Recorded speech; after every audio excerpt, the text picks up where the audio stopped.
Aray, aray mahal, mga anak na ata ako. Ano? Mga anak na ako. Mga anak na? Tawagin si Sildonia. Aray. Tanda lang ha. Tanda lang ma.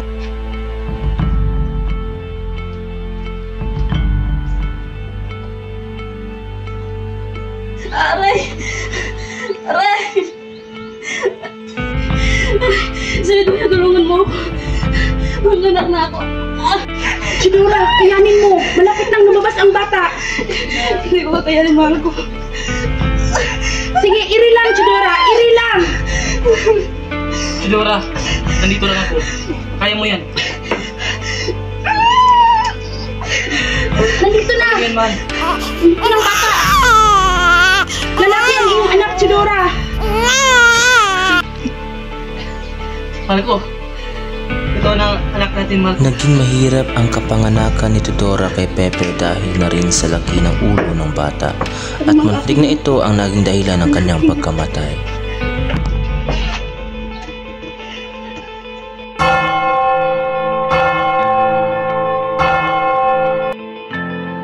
Tatlong araw ang nakalipas, bininyagan ang batang si Pepe ni Padre Rufino Colantes.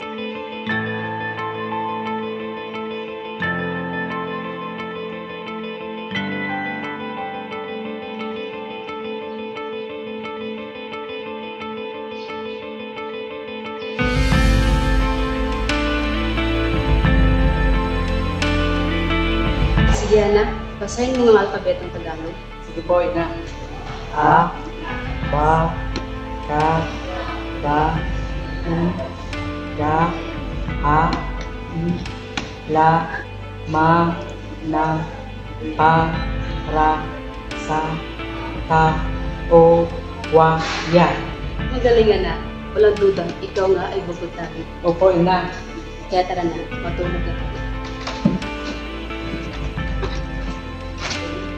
Sa ngalan ng Ama, ng Anak, ng Espiritu Santo. Amen. Ama, maraming salamat po sa ibinigay niyong biyaya sa amin. Salamat din po sa kalusugang ibinigay niyo sa aking pamilya. Sana po ay patuloy kayong magbibigay ng biyaya sa amin. Amen.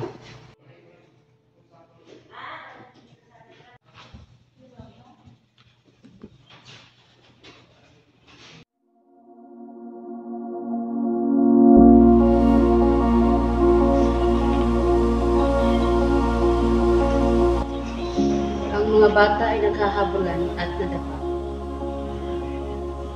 Pepe, ikaw ba nakikinig? Pasensya na po, ina. Ano pa yung ginagawa? Alam mo ba ang pabulang tungkol sa gamo-gamo? Hindi po, ina. Halika, kukwento ko sa iyo. Pinagsabihan ng inang gamo-gamo ang kanyang anak na huwag lumapit sa apoy na lampa para hindi siya masunog. Ngunit, hindi nakinig ang anak.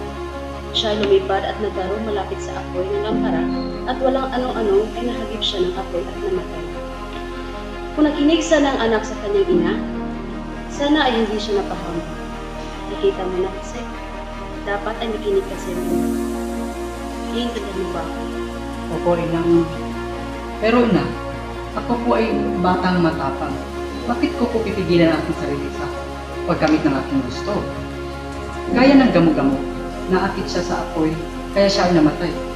Kaya kung gusto kong makahanap ng sagot sa aking mga katanungan, kailangan ko rin mamatay na.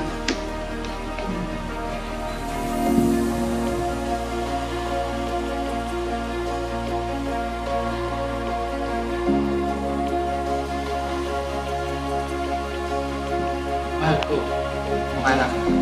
Pasensya na. Halina tayo mag-uusap.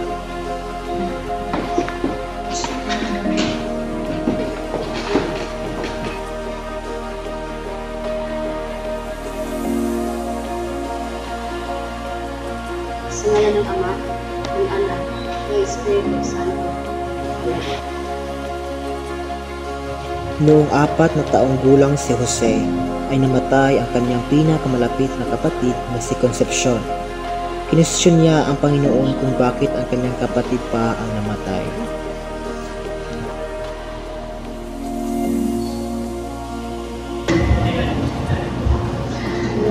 bakit siya pana? Bakit siya? May mga pangyayari na hindi natin makontrolahan na. Wala na tayong magagawa. Tanggapin na lang natin ang mga pangyayari. Kasi,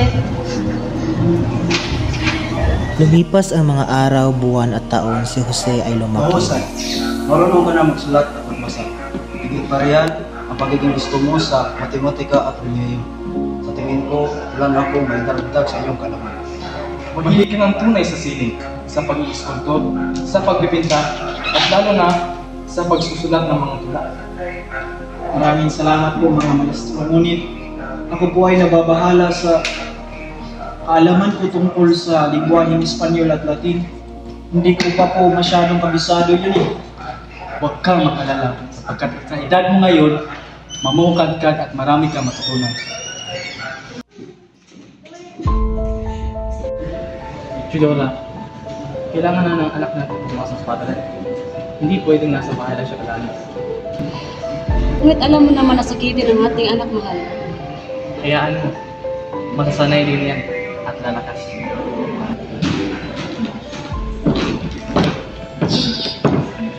Pinapatawag daw po ninyo ako, Ama.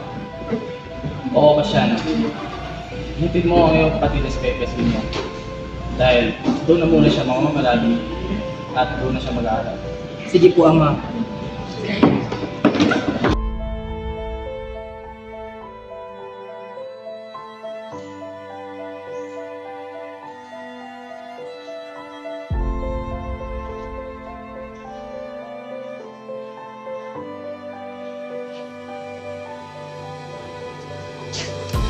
Ikaw, Jose, marunong ka bang magsalita ng Espanyol? Kunti rin po, sir. Eh, salita ng Latin. Kunti rin po. Ikaw, Jose, maliit ka na ngang bata. Maliit pa yung alam. Tonto. Hoy! Jose! Ay! Hindi pala. Hoy! Chungo!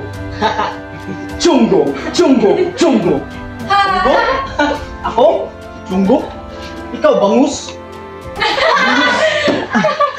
Chongo! Bahala na kung bangus. Kaysa sa iyo, chungo, maliit, konti lang alam, panda! Chungo! Chungo! Anong gusto mo, away? Away? Anong nangyayari dito?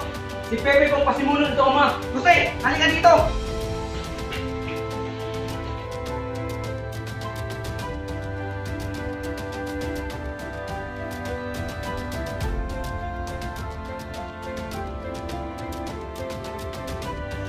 Mahal kong kapatid, may nais akong ibigay sa iyo. Ngunit tumuho tayo sa bahay at doon ko ito ibibigay. Subalit, Manang Neneng, pwede po ba akong pumunta muna sa simbahan upang makapagdasal?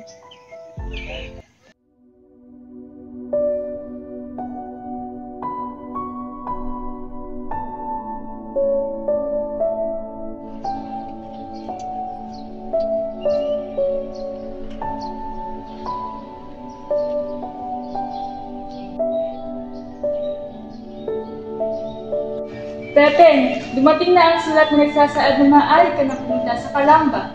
Talaga, Neneng? Lubos akong nagpapasalamat at nagagala?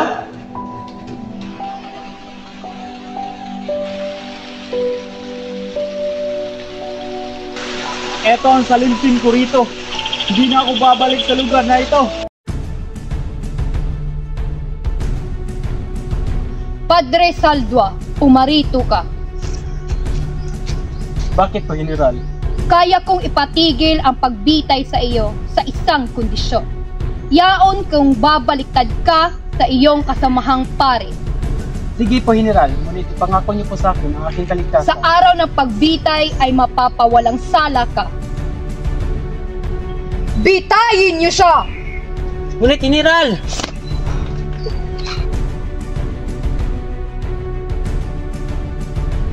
Diyos ko, tulungan niyo po kami. Ano ba ang nagawa kong kasalanan? Ako ba ay mamamatay man lang nang walang saysay? Diyos ko, walang katarungan ang mundong ito. Mga padre, patawarin niyo po sa aking gagawin sa inyo. Pinapatawad na kita, anak. Gawin mo ang pinag-utos sa iyo.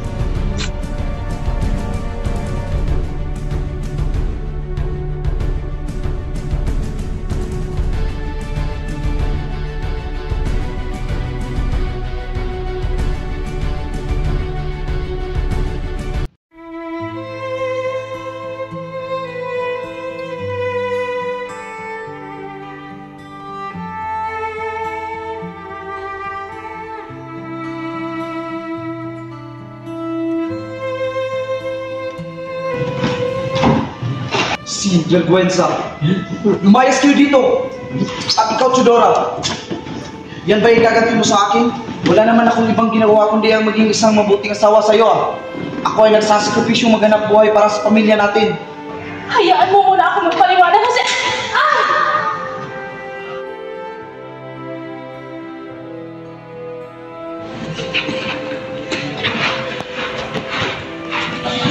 Alberto, ano yung sadya na palito pa? Nalaman kong may iba ng kinakasama ang aking asawa. Ngayon, pinaplano kong hiwalayan siya. Ano? Hindi mo maaari. Naisip mo ba ang sabihin ng ibang tao? Hindi maganda pag-usapan tayo ng buong bayan, Alberto. Huwag mo sana hayaan na masira ang pangalan pinamana sa atin ng ating mga ninuno. Bilang isang aking kadugo at lubos na pinahahalagahan ko ang iyong mga payo, mas pipiliin kong makinig sa iyo at magparaya na lamang.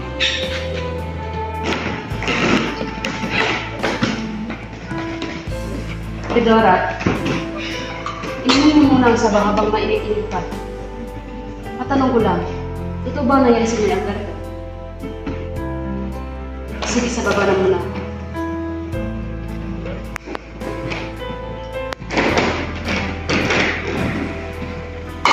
Chudora! Chudora!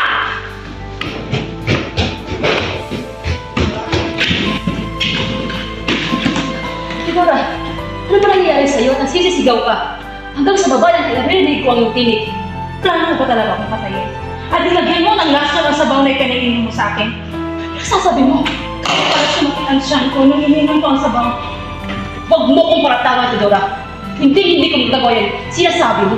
May laso ang ginawa mo sa akin. Teodora!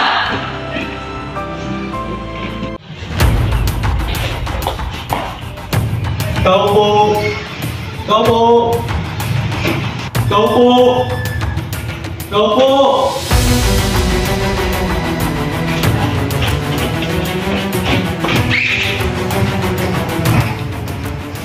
Ano ang iyong sadya na parito kayo? Magandang araw, narito po ba si Junior Teodora? Ako rin. Ano ang iyong nais? Sumama ka sa amin. Inaalis daw ka namin sa salang pagtanggal na sunin ang asawa ng iyong kapatid. Ano? Ano yung tinuran? Tangkang lasunin? Hindi ko magagawa yan. Bakit niyo ba ako pinaparatangan sa isang bagay na hindi ko man kayang gawin? Sumama ka sa amin, huwag ka na lumaban! Sandali po! Bitawan niyo ako! Wala akong kasalanan! Bitawan! Sumama ka! Sumama ka! Pinalakad ng mga Guardia Sibil si Doña Teodora mula Calamba hanggang Santa Cruz. Walang awa siyang pinahirapan habang naglalakad. Nakulong siya ng halos higit 2 taon.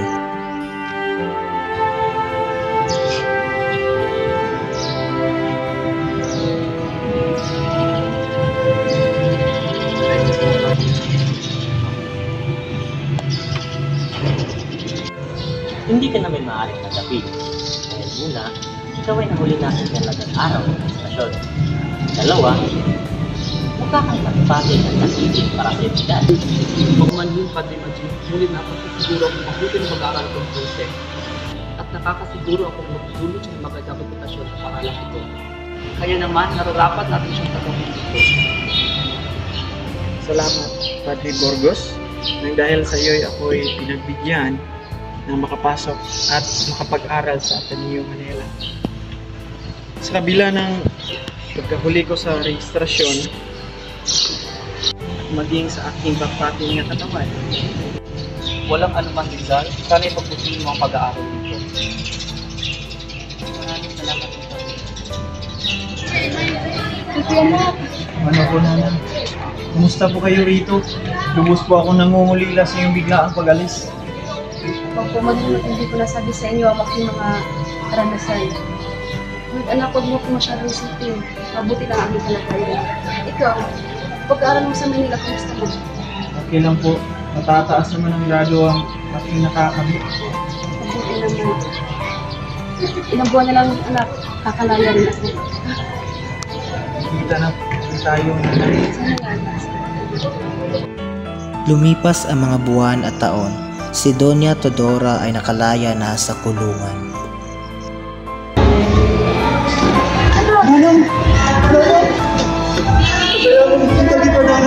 Pasensya ka na. Tagal ng panahon na hindi tayo nagkikita. Ako'y lubos na akong hila sa iyo. Nanang, masaya ako nakalaya ka na. At sa wakas ay magkasama na tayo muli, Nanang. Wala ko.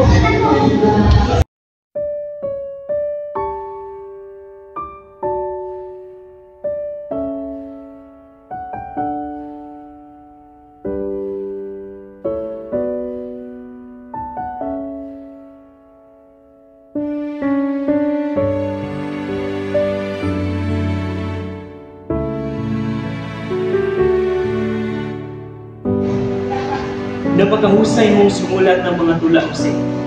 Ipagpatuloy mo lang ngayong pagsulat. Ako ay nakasigurong ikaw ay may magandang kinabukasan sa larangan ng literatura. Gracias, Padre Sanchez. Nasa 16 na taong gulang si Rizal nang nadama ang unang pag-ibig sa dalagang nagngangalang si Gunda Katigbak na taga Lipa, Batangas.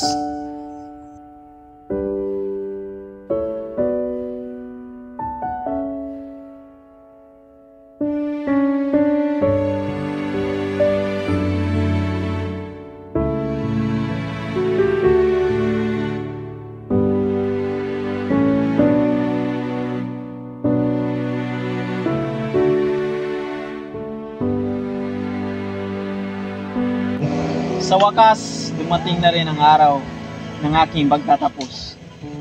Natanggap ko ang pinakamataas na parangal at akin na rin nakamit ang bachelor ng artist. Kamusta, Jose? Gusto ko sanang magpaalam sa iyo. Ako ay uuwi na sa aming tahanan sa Calamba at baka hindi na tayo magkikita muli ngayong bakasyon. Ako nga rin ay uuwi na din sa aming bayan sa Lipa.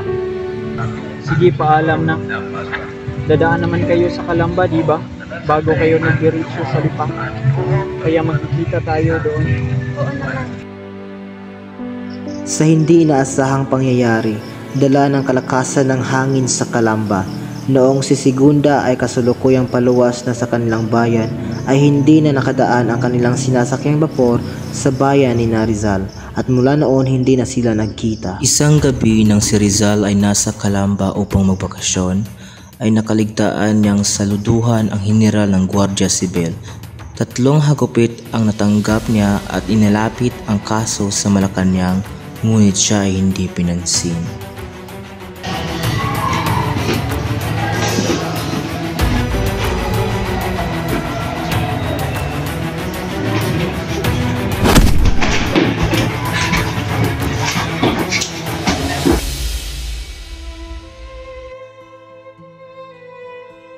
Ano ba ang iniisip mo? Masyado ka na maraming nalalaman at baka mapugutan ka na ng iyong ulo. Francisco, pagsabihan mo nga yung anak. Hayaan mo siya, Teodora. Kung yan ang nais niya ay pagbigyan natin siya ng pagkakataon na mag-desisyon para sa kanyang sarili. Ina, suportahan po natin si Jose. Mas maganda siguro kung mas maintindihan niya ang kalagayan ng ating bansa sa pamamagitan ng edukasyon.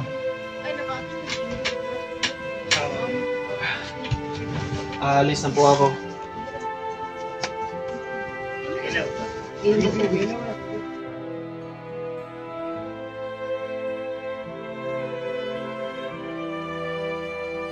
Habang si Rizal ay nag-aaral sa Universidad ng Santo Tomas, ay doon nakilala niya ang isang kaakit-akit at mahinhing dalaga na anak ni Tio Antonio Rivera na nagngangalang Leonor Rivera. Martin, hindi ko sinasadya. Tawad, Binibini. Kasi nga pala. Leonor Rivera.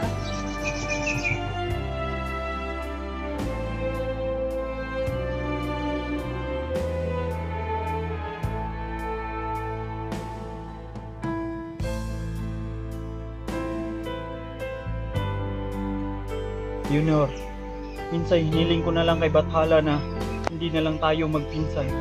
Pagkat hindi ko na kaya na pigilin pa ang nararamdaman ko para sa'yo. Mahal na mahal kita.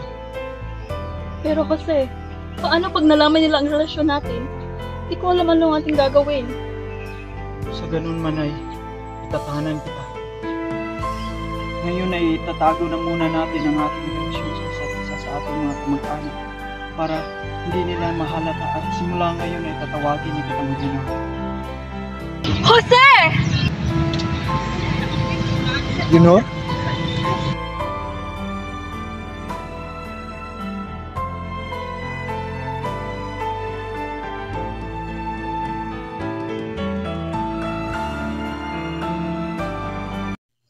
Ang pagtanggap ng liham ni Pasiano galing kay Rizal. Mahal kong kapatid, nais kong ipabatid ang aking pasasalamat sa iyong pagsuporta sa aking planong pag-alis. Ilan lamang kayong Valenzuela at ang aking ilang matatalik na kaibigan. Kung maaari, ipabatid mo sa ating mga magulang at sa aking minamahal na Leonor. Patawarin nila ako sa aking biglaang paglisan. Hindi ko kailanman kalilimutan ang aking misyon at ito ay ang pag-obserba sa pamumuhay at kultura, lingwahe at adwana, industriya at komersyo, ang gobyerno at ang batas dito sa Europa. Ito ay magsisilbing aking paghahanda upang makatulong sa pagpapalaya sa ating bansa. Lubos na nagmamahal, Pepe.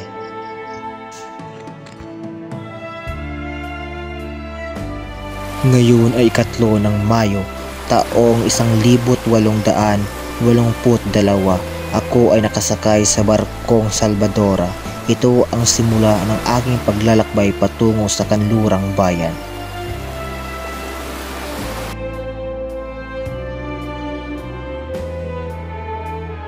Sa wakas, ako'y nakarating na rin sa Espanya. Mag-iba ito sa aking bansa. Naging magaan ang mga sumusunod na araw ni Rizal sa Barcelona dahil ang ilan sa kanyang mga kamag-aral mula sa Ateneo ay kanyang natagpuan at nakasama rito.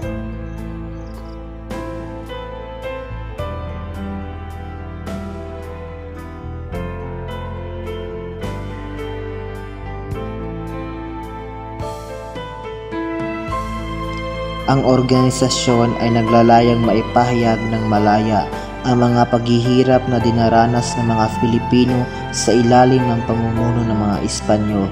Kasama din sa organisasyong ito sina Marcelo H. del Pilar, Juan Luna at Graciano Lopez Haina. Sinunod ko ang payo ng aking kuya Pasiano. Ipinagpatuloy ko ang aking pag-aaral sa Universidad Central de Madrid.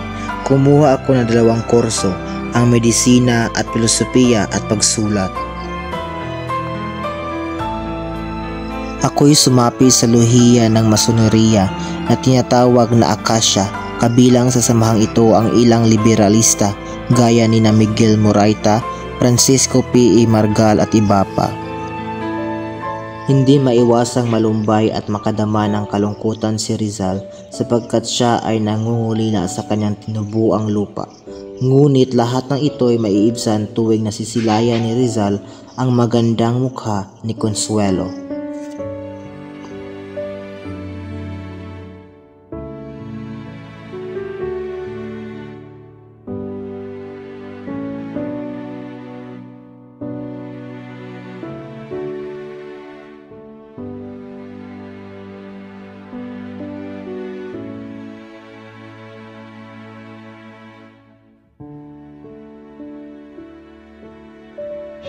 Sinulat ko ang tulang ito para sa Consuelo.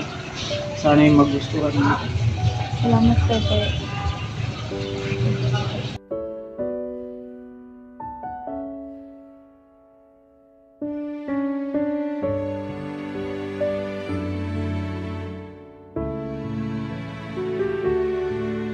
Labis ang tuwa ni Rizal nang nakapagtapos siya ng pag-aaral at naging isang ganap na manggagamot at napagtagumpayan niya ang ipinapangarap ng kanyang kuya Pasiano. Noong nagtungo sa bansang Berlin, Germany si Rizal, doon ay isinulat niya ang unang sulat na ibinigay niya kay Ginoong Blumentritt. Dear Blumentritt, I have heard that you are studying our language and that you had already published. Some works permit me to send you a valuable book written by my countrymen in our language. The Spanish version is mediocre because the author is only a modest writer, but the Tagalog part is good, and it is precisely the language spoken in our province. Truly yours, Rizal. Pagkaraan ng ilang taon ay natapos ni Rizal ang unang nobela na Noli Me Tangere.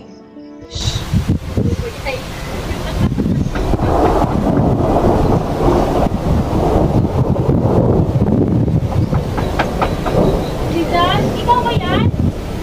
Ikaw ba yan?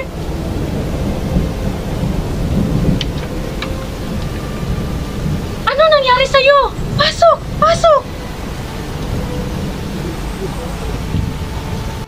Walang dumating na pera mula kay Kuya Pasiano nitong nakaraang buwan. At minsan isang beses na lang ako kumain sa isang linggo. At ako na rin ang naglalaban ng aking mga damit para lang makatipid. Nakahanap na din tayo ng naglilimbag ng Noli Me Tangere. Ang laki ng tipid natin sa Berliner na humingi lamang ng 300 piso para sa 2 librong kopya. Masyado ka naman nagtitipid. Kaya ko namang bayaran ang gastos kahit na sa iba tayo nagpalimbag. Mas mabuti nang makatipid. Viola, itong manuskriptong ito ay bibigay ko sa iyo. Salamat sa tulong mo. Balang araw ay mapapalitan ko rin ang kabaitang dulot mo sa akin. Salamat, Jose.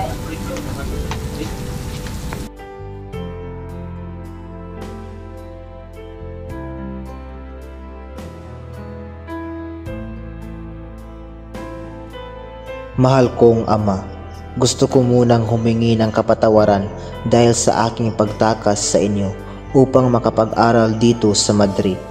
Ako po ay naghahanap ng karunungan na makakatulong sa akin sa pagpapalaya sa ating bansa. Sa 15 po ng Hulyo ay maghahanda na ako sa aking pag-uwi. Agosto ng kasalukuyang taon ay magkikita-kita na tayong muli. Nagmamahal, Jose.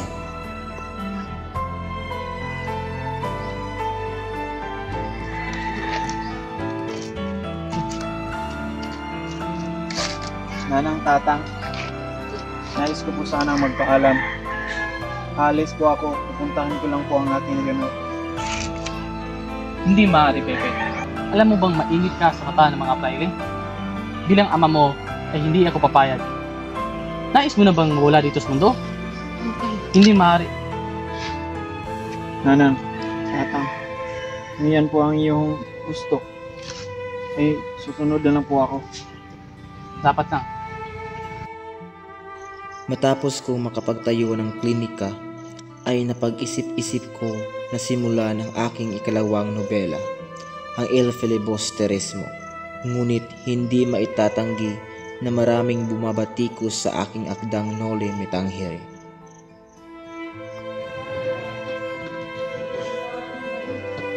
Buenos dias, Rizal. Alam mo naman siguro ang balita tungkol sa iyo. Delikado ang buhay mo kung kaya't nais kong lisanin mo ang Pilipinas sa lalong madaling panahon. Ayokong makita kang mamamatay sa kamay ng mga tayo. Ngunit, wala akong nakikitang masama sa mga nailimbag ko. Ako man, wala akong makitang masama sa sinulat mo. Sadyang mainit lang talaga ang mga mata nila sa iyo. Pero, kung iyan ang iyong nais ay lilisan ako sa lalong mas madaling panahon. Cuídate que Dios los bendiga, Rizal.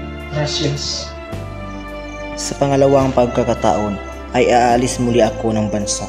Hindi ko matitiis na masaktan ang aking pamilya at mahal sa buhay dahil sa aking pagsulat. Alam ko din na mas makakatulong ako sa pagising ng nasyonalismo sa mga puso ng mga Pilipino. Sakay ng barkong oceanic, narating ni Rizal ang bansang Japan.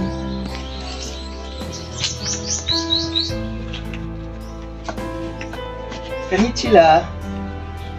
This is Rizal. He is a physician in Manila. He was invited here to stay at the legation. Konnichiwa, I'm Cesar. I can speak English and French. I see. I thought that I need to study more about Japan. But I'm glad that you learned 2 languages and let us be friends. And please, take care of me. As you wish it.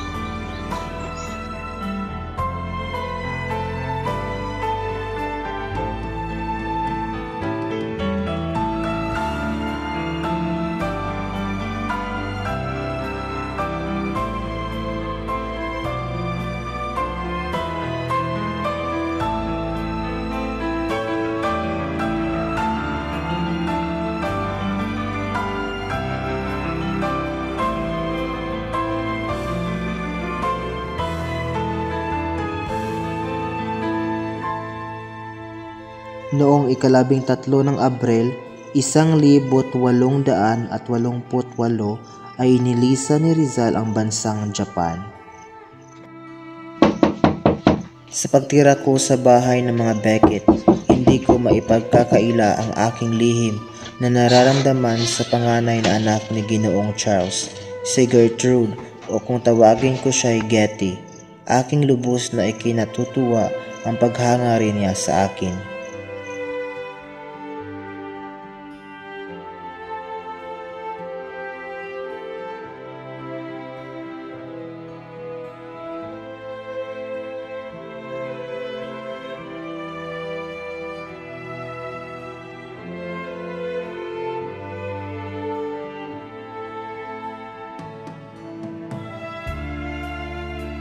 Iwan ko muna.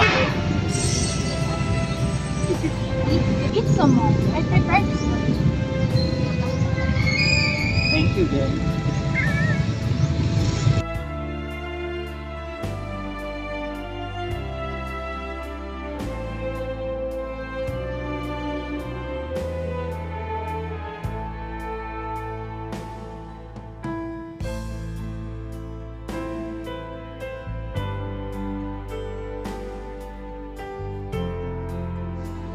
Nakarating si Rizal ng Paris noong Marso, taong 1889.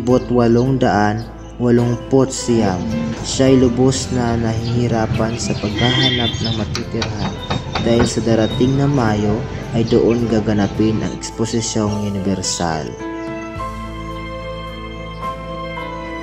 Naku, napakamahal naman ang renta niyo rito. Di pwede pababaan ko ito. Naku, hindi na pwede. Ito na talaga ang renta dito sa Paris. Ginugol ni Rizal ang kanyang oras sa pambansang aklatan ng Paris. Dito ay ipinagpatuloy niya ang pananaliksik at paglalagay ng anotasyon sa aklat ni Morga.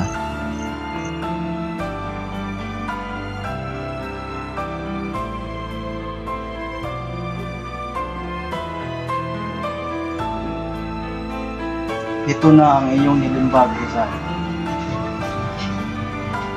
Lubos ang aking gana, sapagkat itong libro na ito ay nilimbag na rin.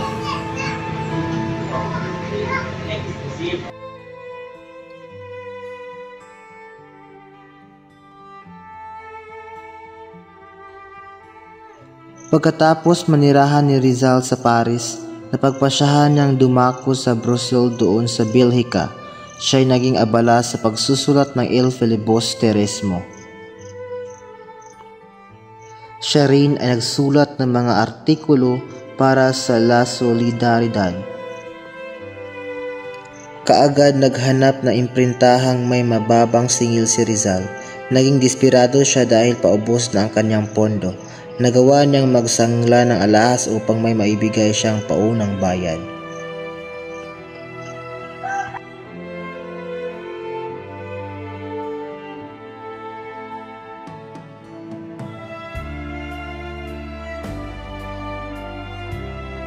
Nalaman ng matalik na kaibigan ni Rizal na si Valentin Ventura ang kanyang hinaharap na suliranin.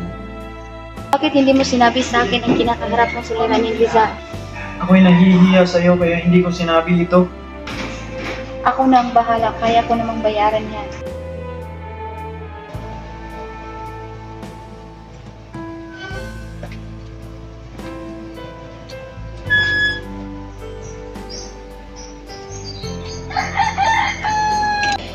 Una sa lahat, nais kong magpasalamat sa inyong pagdalo sa pagtutulong na ito. Ngunit ano nga ba ang nais na ikay nagpatawag ng pagpupulong? Nais ko sanang magtatag ng samahan ng mga pamahalaan ng mga Kastila. Ngunit gaano ka nakatitiyak, Rizal, na tayo ay magtatagumpay? Bagamat alam naman nating lahat na sila'y labis na makapangyarihan. Kaya nga tayo naririto upang mapagplanuhan natin ang ating mga isasagawang hakbang. Sang-ayon ako sa mga plano mo, Jose. Kaya magpatuloy ka lang sa iyong inihahayag. Kung gayon, tayo ay maghalal na ng mamumuno sa ating samahan. Tao po. May sulat po kayo. Jose, may sulat na dumating para sa'yo. Salamat. Good morning, Senor. I have this letter that I received. It says that do you want to? Yes, Senor. I have sent you this letter because I want to know if you want to go back to Hong Kong. But why did you ask? Rizal, we found this in Pillow cases of your sister Lucia. This is Pobres Franz, which is satire of a Dominican Yares. I don't know where that came from. Where we are in Manila, the inspectors thoroughly check our luggages and that is not ours. Don't deny it. Silence! You'll be escorted by my nephew Ramon to Fort Santiago. Take him.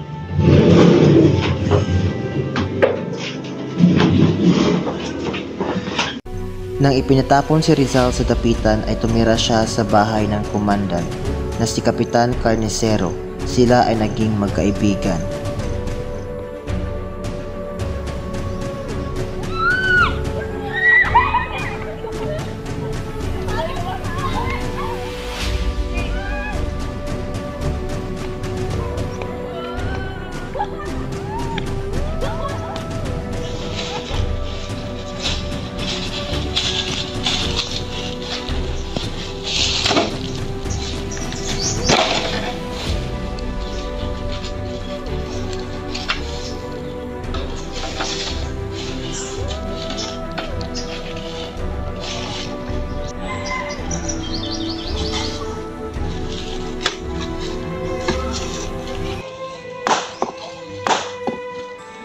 Mahalaga na makapagpatayo kayo ng mga paaralan dito para matuto at maging edukado ang mga bata ang makikita. Salamat po, Dr. Rizal. Sa pagtatag ng paaralan na ito, malaking tulong na ito para sa mga bata. Ito ang pananagutan ko bilang isang Pilipino na tumulong at makapagpatayo ng paaralan upang maging edukado ang mga Pilipino.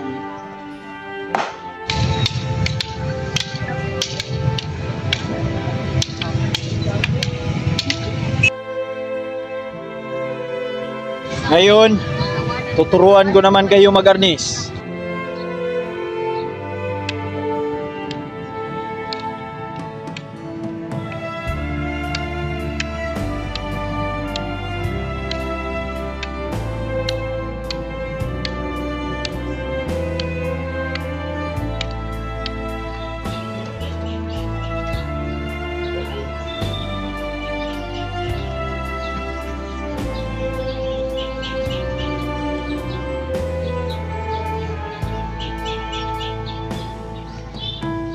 Huwag kayong mag-alala.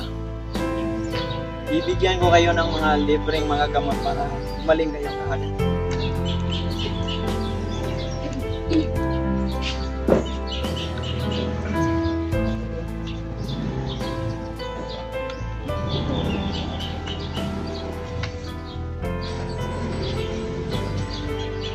Maraming salamat po, Dr. Rizal. Wala po kami kakayahan magpagamot. Ngunit dahil sa iyo, makakatanggap kami ng tulong. Ito ang tungkulin ko bilang isang doktor na tulong lalo na sa mga nakakailangan.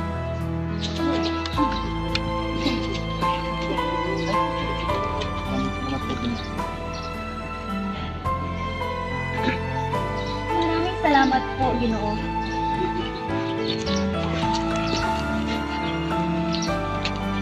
Maraming salamat po, Ginoo. Maraming salamat po, Ginoo. Maraming salamat po.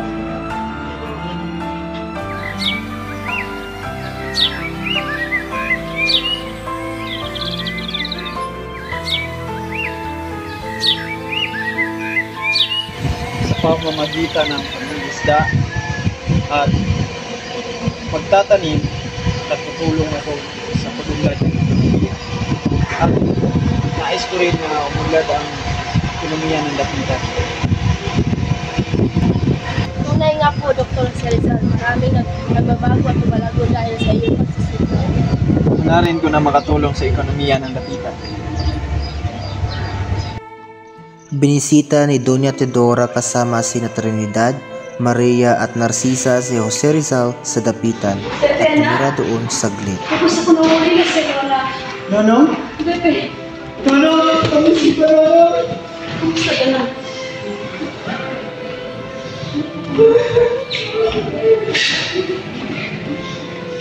Mga kapatid, tuloy po kayo.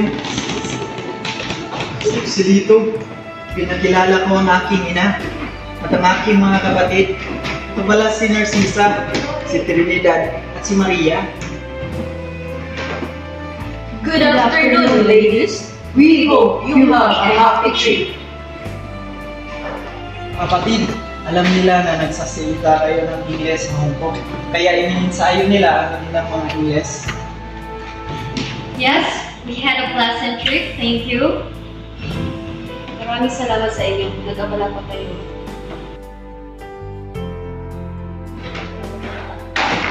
Naku, paborito ko to. Masarap ba ang mansanas? Oo, subukan mo. Kumain ka po, ina. Kamusta na po ang buhay, ina? Si Itay at si Pasiano, kumusta na sila? Mabuti naman, anak. Yung Itay ay mahina na sapagkat siya ay matanda na. Habang si Pasiano naman ay ayun pa rin, masasaka pa rin. Si Junorina, kumusta na ang aking pinakamamahal na pinsan? Bakit ang tahimik niyo? Huwag ka sanang magbibigla, Pepe. Pinilit siyang ipakasal ng kanyang mga magulang sa ibang lalaki. Pero alam mo yun, di ba, Pepe? Pero kahit kailan hindi siya naging maligaya. Naaalala pa ba niya ako? Jose, patay na si Leonor.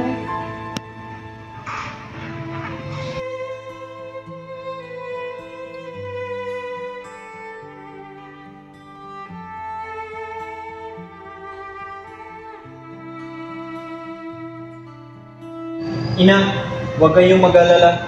Gagamutin ko ang iyong mga mata upang kayo na ay makakakita. Maraming salamat, anak. Alam kong kaya mo ito. Gagawin ko ang lahat upang makatulong sa iyo at sa ating pamilya, ina. Pepe? Narcisa? Nasaan ba mga batang ito? Ano ba? Ano ba itong ginagawa niyo, ina? Sandali. Nakakabagot naman kasi. Paano kayo gagaling yan? Naman, huwag kayong matigas ang ulo. Oo na.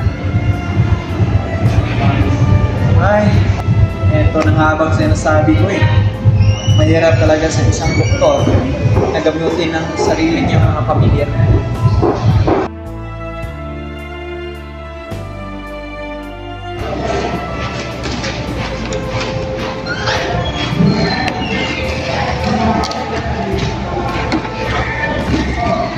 Good day, Dr. Gas. Yes, good day. I am Josephine and I would like to inquire on the health of my stepfather. Okay, let them in. Sa dapitan ko nakilala ang isang napakagandang Pilipino na nagbigay sa akin ng isang magandang alala. Siya ay isang magandang Irish na taga Hong Kong. Okay, sir. Okay, sir. Let them eat.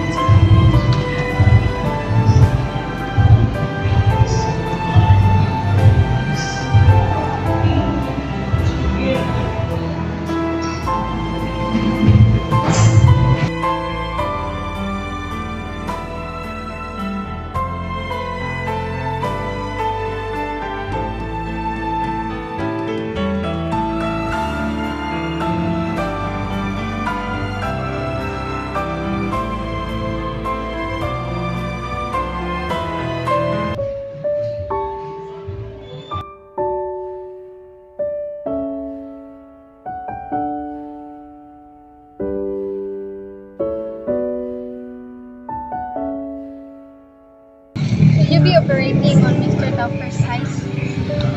No, Miss Josephine. I cannot. It's too late. He has a cataract.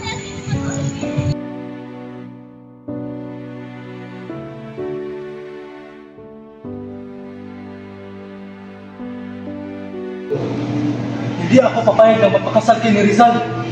Ngunit Ama, mahal ko si Jose. Mahal kita, o aking Diyos. Sa mata ng Diyos, tayo ay kasal na. Jose, tinatanggap kita ng buong buo at nanaisin kong mabuhay, kapiling ka habang buhay.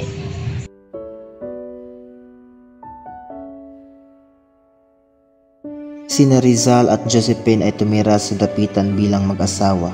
Sila ay ang maasa ng sanggol, ngunit sa kasamaang palad ito ay namatay matapos ipinanganak.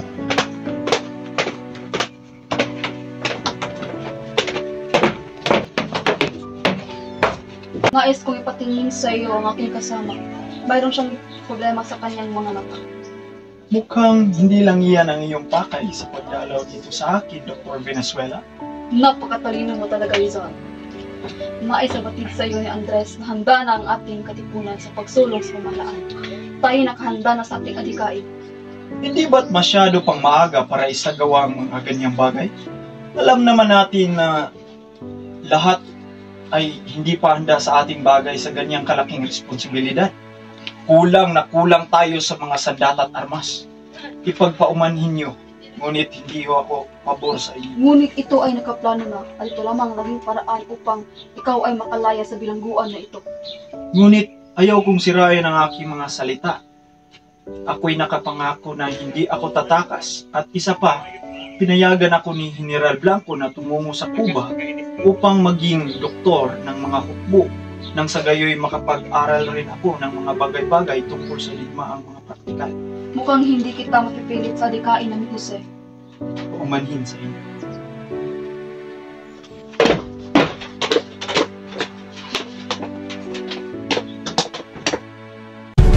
Kinakailangan magmadali ni Rizal upang hindi maabutan ng himagsikan noon. Ngunit siya ay huli na nakaalis na ang bapor patungong Espanya.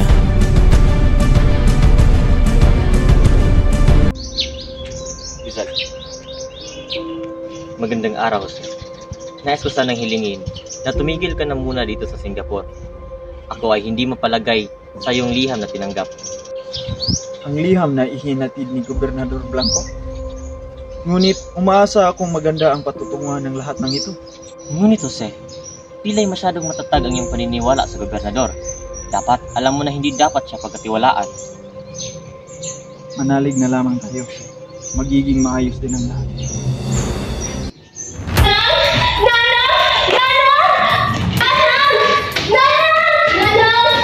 Si Jose! Bakit? Ano nangyari sa mga kapatid? Ganyan-ganyan. Ano siya? Ay, dinakit na ganyan nila sa timur ko. Ang baptis na ni Panay.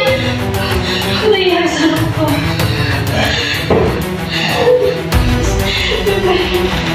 Kailangan natin matulungan si Jose sa kanyang pinag-uuhan ngayon. Kaya naman, kailangan natin gumawa ng paraan. Sa papaanong paraan? Maghain tayo sa puno na estrado ng Diaz Corpus upang marinig nila ang ating salitin. May tutulong pa ako. Kung iyong nais ay ikaw ang magbigay sa kanila nito. Sige.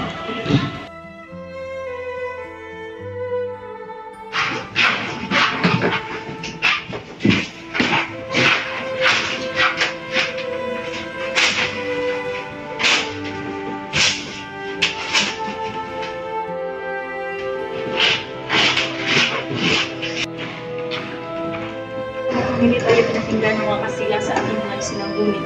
Ano po bang maaasahan natin sa mga Kastila na ilan? Ang mahalaga ay matulungan natin si Jesus. Gobernador General, ang ilang parte ng ating lupain ay unti-unting nalulupig ng mga Indio. Sino-sino mga hangalang namumuno sa kilusang ito? Ayon sa natanggap na liham, sina Mariano Lunera ay nagtagumpay sa paglusod sa gitnang lungsod at habang si Emilio Aguinaldo ay nalulupig na sa Cavite. Ayon sa aking pagsisiyasat ay may dalawang katibayan laban sa iyo. Una ay ang sinumpaang pahayag mula sa mga tao na iyong nakasalamuha sa buhay. Ang pangalawa ay ang katibayang dokumento tulad ng mga artikulo, tula liham at ang mga talumpati na iyong isinulat. Ngunit, walang masama sa ginawang mga artikulo at mga tula ko. Hindi ito makatarungan. Sisiguraduhin ko na malilinis ko ang aking pangalan. Ito lamang ang aking may mumungkahi. Pinapahintulutan kita na mamili ng iyong mananangkol.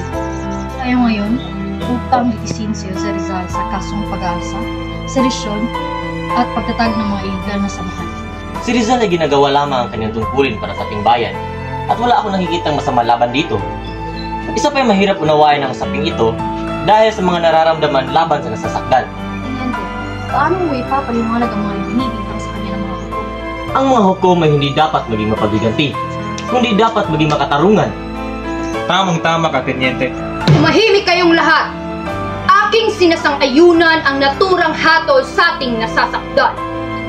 Kung gayoy, tapos na ang ating sakit. Ikaw, Rizal, ay natulang barilin sa Bagong Bayan ng ika-30 ng Disyembre.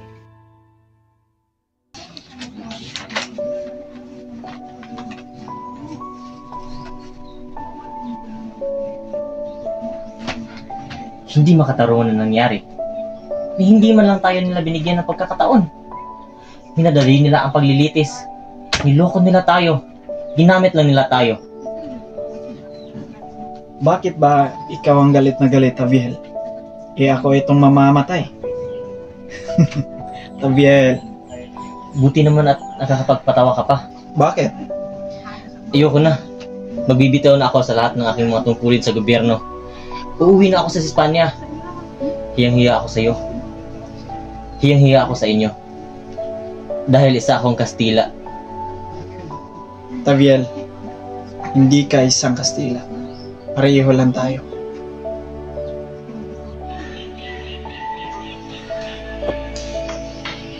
Kailangan natin gumawa ng paraan upang maligtas si Jose Rizal. Mabuhay! Mabuhay si Jose Rizal! Mabuhay! Mabuhay si Jose Rizal! Manahimik kayo! Tumahimik kayong lahat! Tahimik! Masyadong mahigpit ang pagbabantay ng mga Kastila kay Pepe. Hindi madaling magawa yung nais niyo. Handa kami magbihis ng buhay upang maligtas lamang si Jose Rizal! Mabuhay si Rizal! Mabuhay! Mabuhay! Mabuhay si Rizal! Tama na! Tumahimik kayong lahat! Gustuhin ko man iligtas ang aking kapatid. Ngunit natitiyak ko na kailanman hindi gugustuhin ni Jose na dumanak ang dugo ng dahil sa kanya. Wala tayong magagawa. Diyos na ang bahala sa kanya.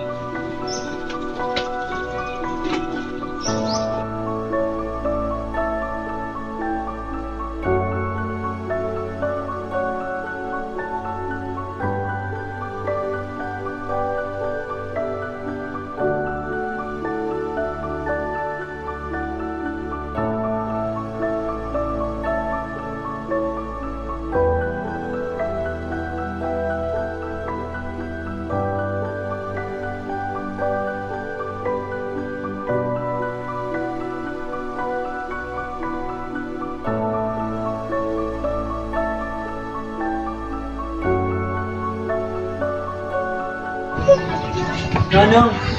Si ano? Ano po? No! Sandali Nanang! lang. Sandali lang. Nanang! Pag ako'y namatay na, nais ko pong hingin niyo ang aking bangkay. At baka saan na lamang ko nila ito itatapon. Nais ko pong ibaon niyo ito sa lupa at lagyan ng isang bato. Ang araw ng aking kapanganakan at ang araw ng aking kamatayan. Nais ko pong lagyan niyo rin po ito ng isang krus. Handa na ako ay isang Kristiyano. Umalis na kayo! Nanang! Nanang! Bebe! Regalo ito sa akin ng mga tabi. There is something inside.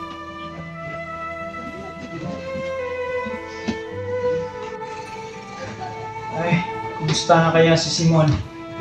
May panahon ka pa para baguhin ang lahat. Pwede mo akong buhay. Anong ginagawa mo rito? Kailangan pasabugin ang para. Kailangan magwakas na ang daang taong paghahari at pag-aapi ng pamahalaang Kastila. Hindi ka pwedeng magtagumpay.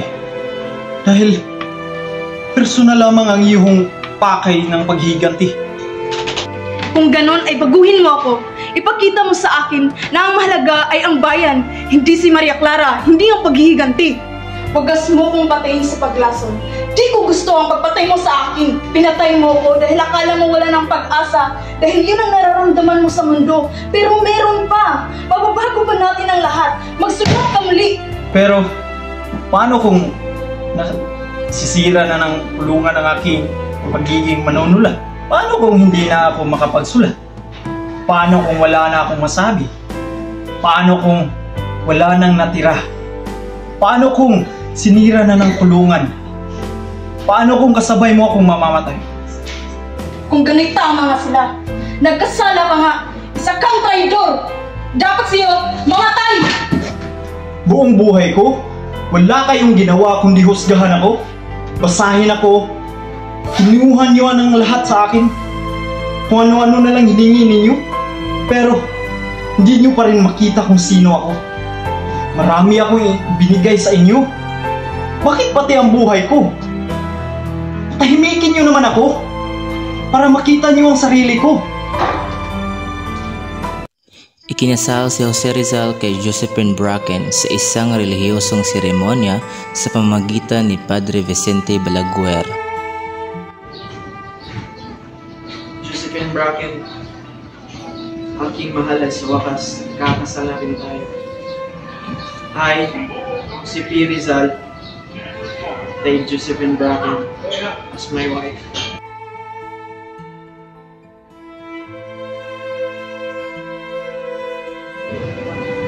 With this ring, I, Josephine Bracken, will take P. Rizal as my husband.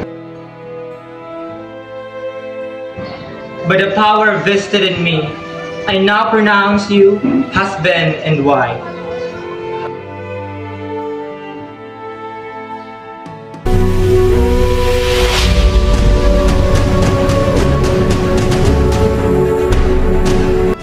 Farewell, my adored country, region beloved of the sun, pearl of the Orient Sea, our lost Eden, departing in happiness.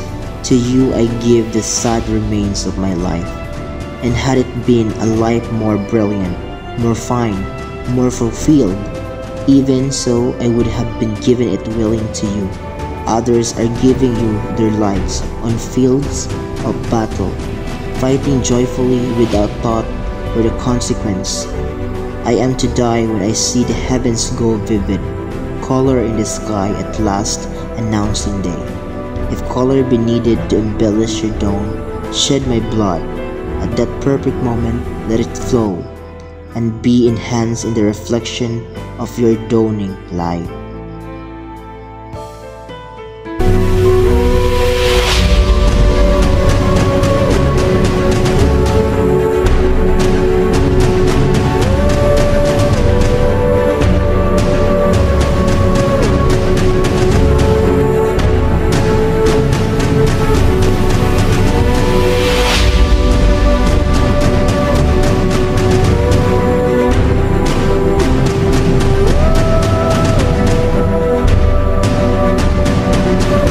On ultimo favor, let me face the firing squad.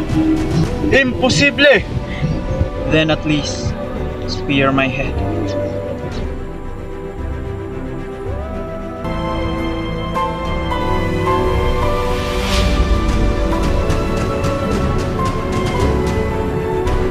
In the name of King of Spain, anyone who raises his voice in favor of the criminal will also be executed. Load! Aim!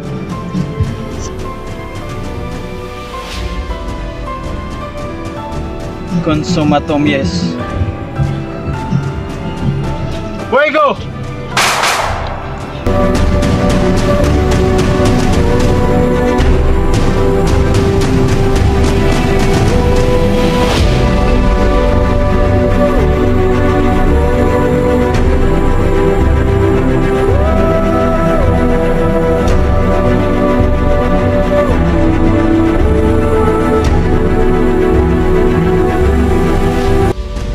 ¡Viva! ¡Viva España! ¡Viva! ¡Viva! ¡Viva España!